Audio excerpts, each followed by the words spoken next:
सभी के प्रति प्रेम हो, सभी के प्रति भाव हो। कोई ऐसा ना हो कि साहब इससे हमारी नफरत है। ये भावना जब बन जाती है तो परमात्मा की प्राप्ति का साधन यानी मार्ग बनता है।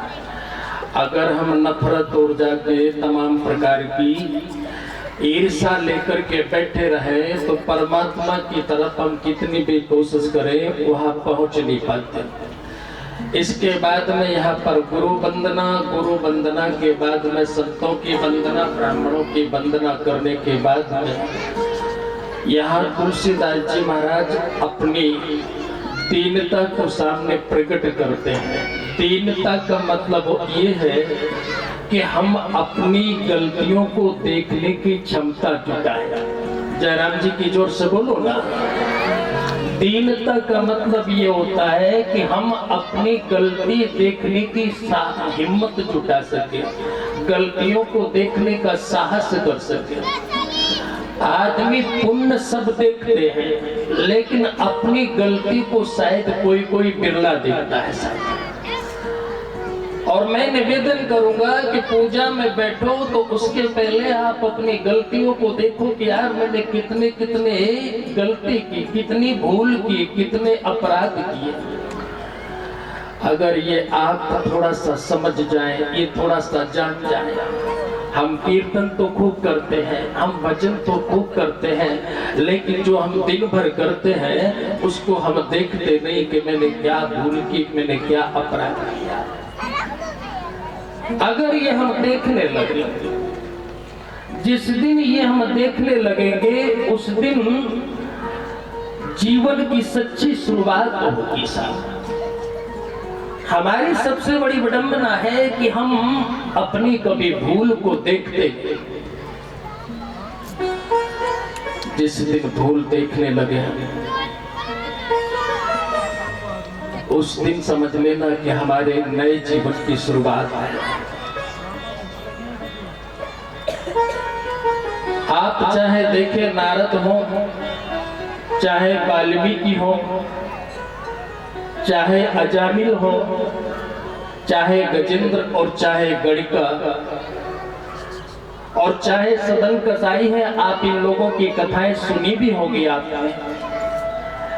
इन्होंने अपने जीवन में सबसे पहले अपना परिचय दिया है कि साहब हम इतने गिरे हुए थे, हमारी स्थिति ऐसी थी साहब, लेकिन फिर भी उस मालिक ने, उस परमात्मा ने कृपा करी है कि इतने सारी भूल, इतनी सारी गलती होने के बाद में फिर भी उसने शरण में ले लिया। ये उसकी कृपा का फल है, ये उसकी करुणा का फल है।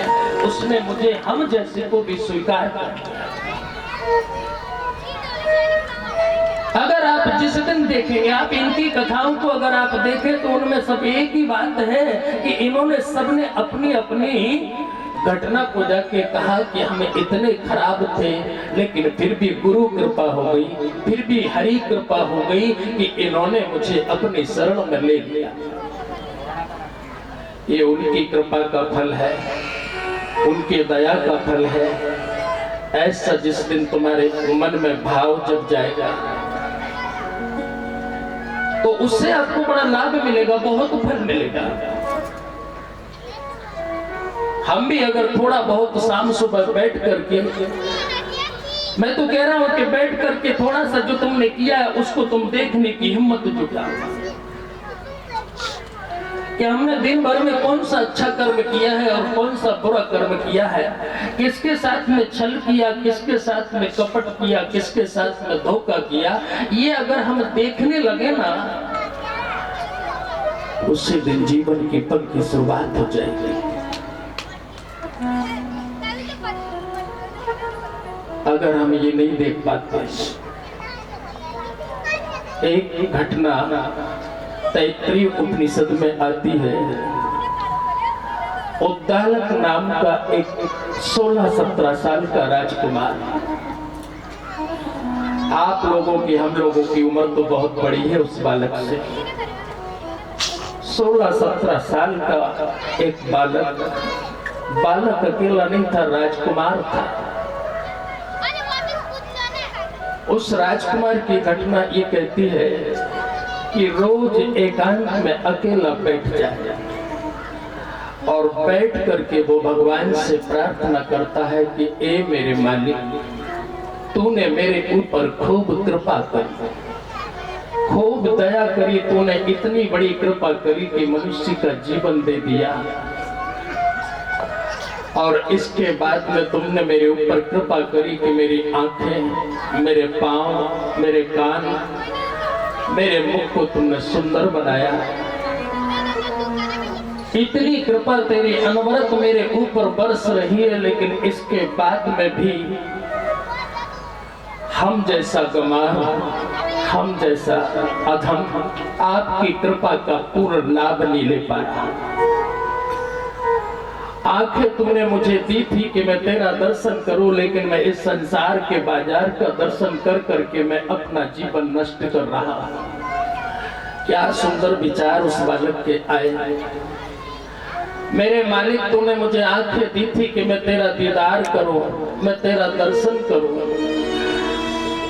मैं इन आंखों से रोज तुझे निहारूं और निहार करके मैं अपना जीवन धन्य करूं, लेकिन मेरी आंखें विषय संसार को देख देख करके पागल हो गई। तूने मेरे को आंख इतनी पवित्र दी थी, लेकिन तुझे देख न सका। इस संसार को देखने में समय बर्बाद कर रहा। तूने मुझे कान दिए थे कि मैं तेरा गीत गाऊं, सुनूं, मैं तेरे नाम का कीर्तन सुन करके कानों को पवित्र करूं, लेकिन कान मेरे तुम्हारा कीर्तन न सुन करके संसार की बात सुन सुन करके पूरी जिंदगी यूं ही गुजार। तूने मुझे मुख दिया था कि मैं तेरा गीत गाऊं, लेकिन इस मुख से मैंने गीत तो नहीं गाए। पता नहीं कितने कितने लोगों की चुगली करी, कितने कितने लोगों को मैंने धोखा दिया, कितने कितने लोगों के साथ में मैंने छल किया, मैंने कपट किया।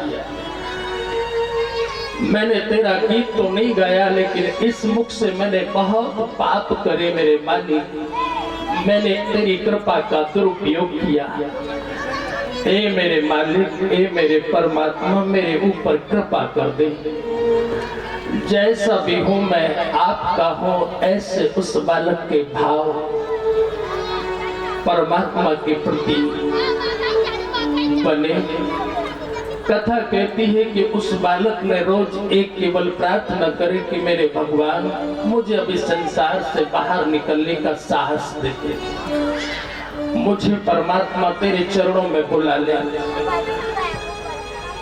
अब मैं इस संसार से हार गया, अब मैं थक गया, मेरे से तो कोई शुभ कर्म नहीं होते, लेकिन तू अगर शुभ कर्म करा दे मुझे तो तेरी कृपा है। अब तू ही अपना मुझे बना ले। ऐसे भाव उस बालक के अंतर्मन में गूंजते। ऐसा करते करते 1 वर्ष हो गया, और 1 वर्ष के बाद में कथा आती है कि उसका पिता एक दिन अपने भगवान से प्रार्थना करता कि हे मेरे परमात्मा, अब मुझे इस राजकाज से छुटकारा दे दे और तू मुझे अपनी शरण में भजन करने के लिए बुला ले। देखो, बाप का बुढ़ापा है और वो भजन की तरफ जाना चाहता है, और बेटे की युवानी है, लेकिन वो कहता है कि मुझे संसार से अब छुटकारा करके तू अपने शरण में ले ले, अपने चरण में ले ले मेरे प्रभु। ऐसा भाव उस बालक का। एक दिन बाप और बेटे की मुलाकात उस मंदिर में हो गई, और मंदिर में हो गई तो कहते हैं कि बाप ने बेटे को देखा, बड़ा प्रसन्न हुआ कि मेरा बेटा राजा बन जाएगा। लेकिन बेटा कहता है कि आज मेरा पिता अच्छी जगह मिला है, आज मैं पिता से कुछ मांगू। उसने पिता को प्रणाम किया, प्रणाम करके कहा कि पिताजी, आज मैं तुमसे कुछ मांगना चाहता हूँ, आप दोगे? उन्होंने कहा कि बेटा, तुझे राजगद्दी तो दे रहा हूँ, तुझे मैं राजा बना रहा हूँ, राजा बनाने के बाद में तुझे और क्या चाहिए? सर्वस्व दे रहा हूँ। उसने कहा कि राजा बनाने के बाद में भी कुछ बाकी रह जाता है पिताजी। आज मुझे वो दे दो। उसने कहा कि और क्या रह जाता बेटा, मुझे तो पता ही नहीं। हम लोग ऐसा समझते हैं कि राजा बन जाए तो सब कुछ मिल गया। हम लोग ऐसा समझते हैं कि थोड़ी प्रसिद्धि हो जाए तो सब कुछ मिल जाए। लेकिन ये बालक कहता है कि पिताजी अब मुझे राजगद्दी नहीं, अब मुझे प्रसिद्धि नहीं, अब तो मैं हमेशा हमेशा के लिए परमात्मा के चरणों में बैठने का सौभाग्य चाहता हूँ। ये आशीर्वाद आप दे दो, बस मुझे और कुछ नहीं चाहिए। पिताजी ने कहा कि बेटा तेरी उम्र इतनी सी है और इस उम्र में अभी तू भगवान का भजन करे और हम बूढ़े घर में बैठ करके राज सुख भोगे। नहीं बेटा, ऐसा नहीं हो सकता। उसने कहा कि नहीं पिताजी, मैंने अपने जीवन को बहुत देखा है, ऐसे हजारों हजारों जन्मों से मैं देखता चला रहा। हम लोग समझते हैं कि मेरे को यही जन्म मिला, ना जाने कितने कितने जन्मों को भोग करके हम आए हैं, ना जाने कितने कितने दुख हमने जीवन में उठाए हैं और उन दुखों से हम दुखी होकर के इस शरीर को भगवान ने मुझे दिया है, तो कम से कम कोशिश तो करना चाहिए कि अब तो बहुत हो चुका, अब मैं भगवान की शरण में चलूं। ऐसा भाव जाकर के बात कहता है कि बेटा उम्र अभी कुछ भी नहीं।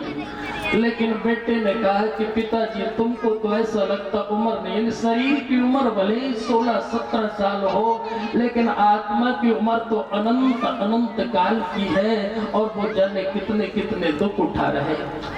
बाप के सामने बेटा बताता है कि पिताजी कई जन्मों से मैंने दुख उठाए, चली जा रही है उम्र धीरे धीरे। ये जाकर के अवस्था है साहब, उसको जाकर के चली जा रही